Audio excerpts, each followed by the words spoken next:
시편 8편 1절부터 9절까지 같이 읽습니다. 여호와 우리 주여, 주의 이름이 온 땅에 어찌 그리 아름다운지요. 주의 영광을 하늘 위에 두셨나이다. 주의 대적을 인하여 어린아이와 젖먹이의 입으로 말미암아 권능을 세우시며 이는 원수와 보수자로 잠잠케 하려 하심이니이다. 주의 손가락으로 만드신 주의 하늘과 주의 베풀어 두신 달과 별들을 내가 보오니 사람이 무엇이간데 주께서 저를 생각하시며 인자가 무엇이간데 주께서 저를 권고하시나이까. 저를 천사보다 조금 못하게 하시고 영광과 존귀로 관을 씌우셨나이다. 주의 손으로 만드신 것과 것을 다스리게 하시고 만물을 그 발 아래 두셨으니 곧 모든 우양과 들짐승이며 공중의 새와 바다의 어족과 해로에 다니는 것이니이다. 여호와 우리 주여, 주의 이름이 온 땅에 어찌 그리 아름다운지요. 아멘. 시편 8편 다윗의 시, 그렇게 시편 8편이 시작합니다. 그리고 여호와 우리 주여, 주의 이름이 온 땅에 어찌 그리 아름다운지요. 주의 영광을 하늘 위에 두셨나이다. 성경의 번역 성경이 여러 가지가 있는데 그 중에 가장 먼저 한국말로 번역된 번역 성경은 개역 성경이지요. 그 다음 개역 성경을 개정한 것을 개역 개정판 그럽니다. 또 다른 번역 성경 가운데 번역이 꽤 잘된 번역 성경이 있는데 그것은 새번역 성경이다 그럽니다. 새번역 성경은 그 전에 1992년인가 늦게 표준 새번역으로 가장 먼저 번역되었다가 이것을 다시 개정하고 또 개정한 것이 새번역 성경입니다. 이 개역 성경하고 새번역 성경의 번역에서 많은 차이가 있는데 또 그 중에서 가장 두드러진 차이가 있다 그러면 어떤 것이냐 그러면 이 개역 성경은 여호와 이렇게 이제 번역한다 그러면 새번역 성경 또 그 전에 표준 새번역 같은 경우는 여호와 대신에 대부분이 주여, 주님, 또 주 이런 단어로 번역을 했습니다. 이게 차이점입니다. 물론 그런 방식의 번역을 영어 성경 번역본들이 많이 사용해서 새번역으로 번역할 때도 그것을 차용했습니다. 이제 이 개역 성경에서는 그렇게 차용하지 않았을 번역인데 여호와 우리 주여, 주의 이름이 온 땅이 어찌 그리 아름다운지요. 그리고 여호와 하나님께 우리 주여라고 이렇게 기도하고 있는 것이 나옵니다. 주님이라는 단어, 주라는 단어. 신약에 와서는 주님 그러면 한 분 예수 그리스도를 의미하는 것으로 우리는 다 알고 있습니다. 한 분 예수 그리스도를 주님이다 그럽니다. 그런데 구약에 와서 시편에서는 여호와 하나님에 대하여 주여라는 단어를 사용합니다. 그리고 이제 신약의 다른 말씀에는 전능하신 아버지 하나님께서 우리 주 예수님을 주님으로 이렇게 삼으셨다라고 말씀하는 성경의 부분도 있습니다. 그렇게 주여라는 단어나 그런 하나님에 대한 부르심이 우리가 성경 가운데서 일상적인 부름이라는 것을 알아야 됩니다. 그래서 삼위일체 하나님에 대해서 주님이다 이렇게 부른 표현이라는 것을 꼭 알아야 됩니다. 또한 전능하신 우리 주 예수님께서 그 아들 하나님의 모든 권능과 능력을 다 내려놓으시고 사람이 주님으로 계시다가 사람이 되셨고 그리고 순종하심으로 다시 만왕의 왕 만세의 왕으로 그 영광의 자리에 앉으셨다라고 성경이 이야기하고 있습니다. 여호와 우리 주여, 주의 이름이 온 땅이 어찌 그리 아름다운지요. 주의 영광을 하늘 위에 두셨나이다.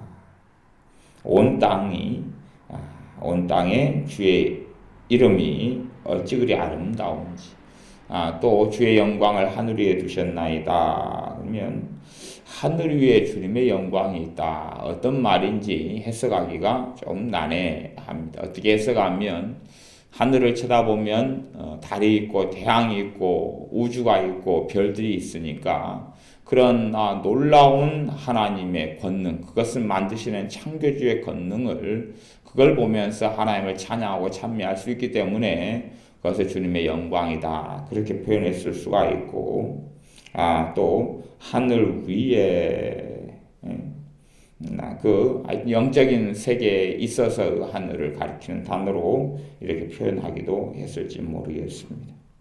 그런데 이제 온 땅에 어찌 그리 아름다운지요. 그리고 하늘 위에, 그러니까 아마 전자의 의미가 가깝지 않나 이렇게 보여집니다.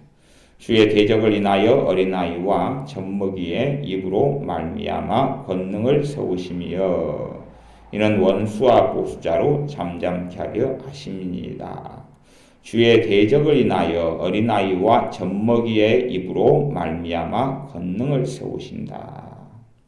주의 대적은 원수지요. 주님의 원수. 주님의 원수는 첫째는 사단 마귀입니다. 마귀의 세력이 주님의 대적이고 원수들입니다. 죄의 근원이 되는 원수 마귀가 됩니다. 그리고 사단의 세력들, 마귀의 세력들이 주의 대적입니다. 주의 대적으로 인하여 어린아이와 젖먹이의 입으로 말미암아 권능을 세우신다. 어린아이를 통해서나 젖먹이를 통해서 하나님께서 구원의 역사, 능력의 역사, 권능의 역사를 베푸신다라고 말씀하기도 합니다. 이는 원수와 보수자로 잠잠케 하려 하십니다. 주의 손가락으로 만드신 주의 하늘과 주의 베풀어 두신 달과 별들을 내가 보오니. 지금 이 선지자인 다윗이 주님께서 창조하시고 만들어 두신 하늘과 별들, 달을 보니까 이렇게 천지 만물을 특별히 보면서 달을 보고 그리고 별들을 보고 하늘을 보고 그렇게 보니까 발표한 사절을 체험하고 느끼는 것입니다. 그 무엇이냐 하면 사람이 무엇이간데 주께서 저를 생각하시며 인자가 무엇이간데 주께서 저를 권고하시나이까. 인자는 두 가지의 의미를 담고 있는 단어가 인자입니다. 첫째는 우리 주 예수님의 메시아 되신 예수님의 고유의 호칭이 인자라는 단어를 사용합니다. 두 번째는 사람을 인자라 그럽니다. 사람을 인자라 그러고 예수님에 대한 고유의 호칭이 인자라 그럽니다. 어찌되었든 이 하늘과 별들과 달을 보니까 주께서 저를 생각하시며 주께서 저를 권고하시나이까.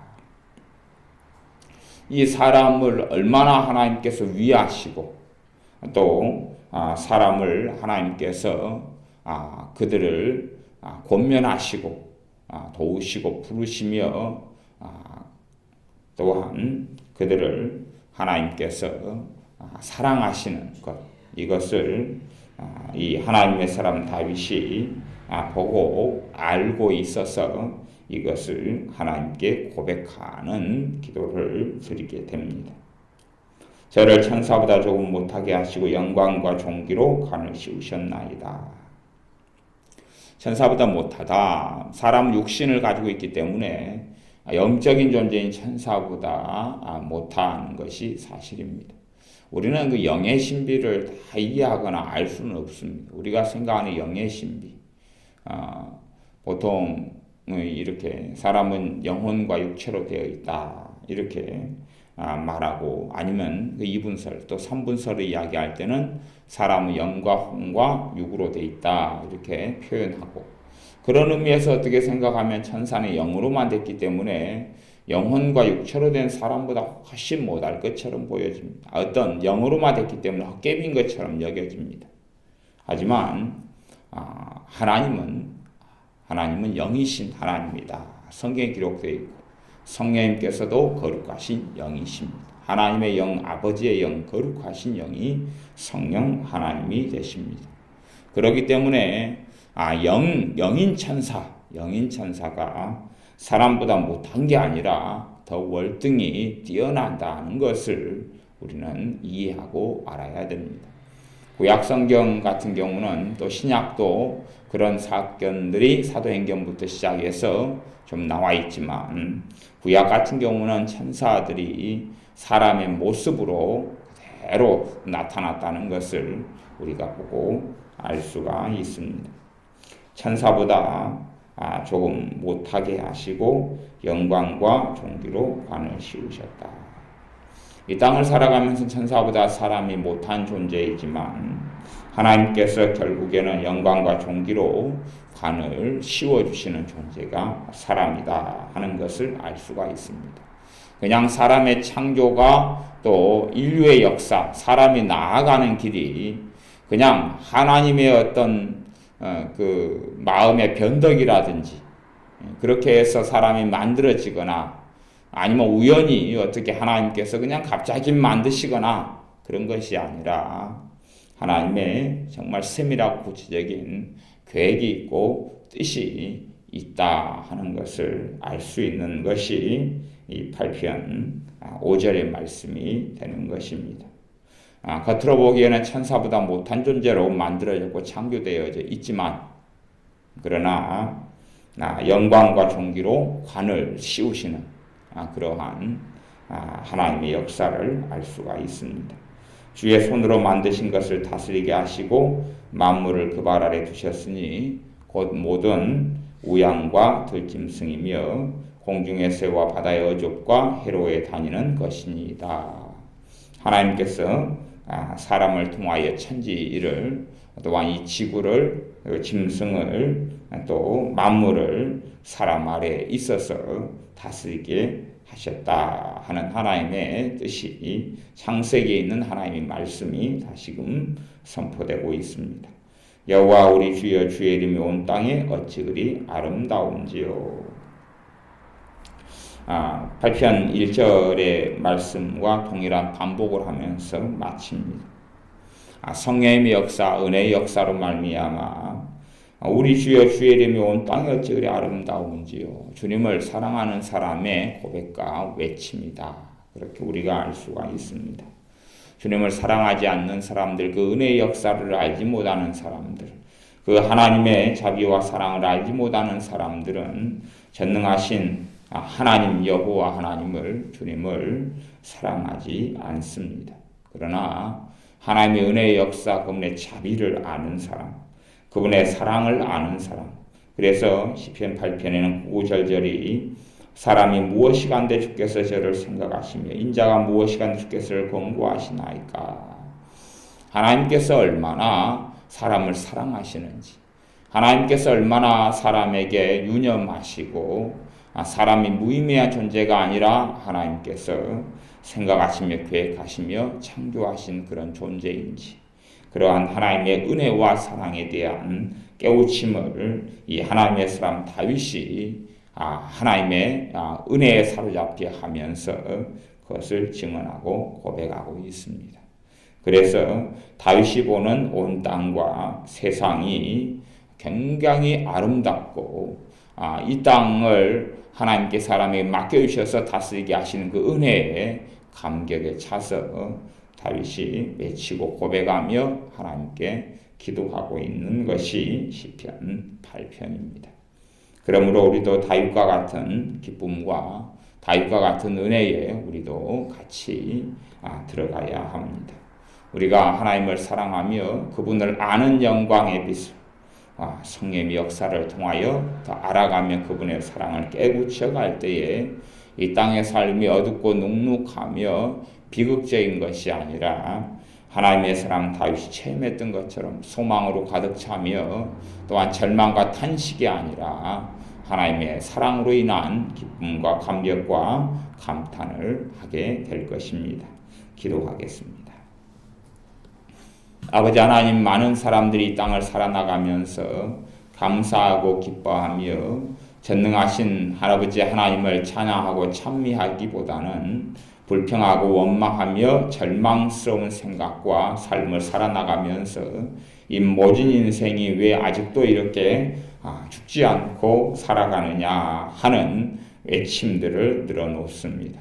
그러나 참으로 하나님의 사람인 다윗이 전능하신 아버지 하나님의 권고하심과 사람을 사랑하심과 또한 존귀와 영광을 입혀주신 그 은혜에 눈을 뜨고 감사하며 감격하며 아버지 하나님께 감사와 찬양을 돌려드렸던 것처럼 우리가 아버지 하나님을 아는 영광의 빛을 우리 심령 속에 비춰주셔서 이 땅의 삶을 하나님이 보시고 하나님이 계획하시고 뜻하신 그 은혜 속에서 바르게 알고 바르게 하나님의 은혜를 알아 우리가 절망하고 탄식이 아니라 성령님의 은혜의 역사, 구원의 역사, 감격의 역사, 기쁨의 역사, 평강의 역사로 인하여 오히려 우리가 천지 만물, 천하 만물, 하늘의 달과 별과 해를 보면서 하나님 아버지께 찬양과 영광을 돌려드리는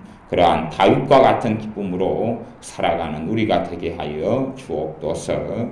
예수님의 이름으로 기도하옵나이다. 아멘. 기도하겠습니다.